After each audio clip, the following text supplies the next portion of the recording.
আহক আজি আফ্ৰিকাৰ টানজেনিয়াত থকা দাৰ এছ চালামৰ এখন নাৰ্চাৰী স্কুল আপোনালোকক দেখাম। স্কুলৰ সন্মুখভাগ এয়া। এতিয়া স্কুল ছুটিৰ সময়, অভিভাৱকসকল আহি নিজৰ ল'ৰা ছোৱালীক লৈ যাবৰ বাবে উপস্থিত হৈছেহি।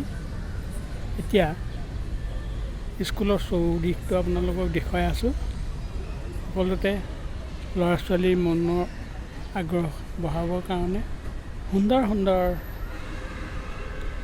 জীৱ জন্তু ৰাখি থৈছে।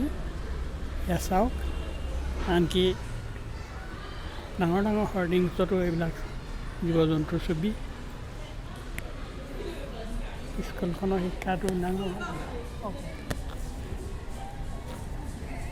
স্কুলখনৰ চৌদিশটো বহুত মনোগ্ৰাহী,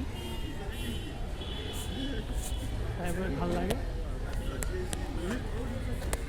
নিৰাপ আছে, সকলো জন্তু আছে।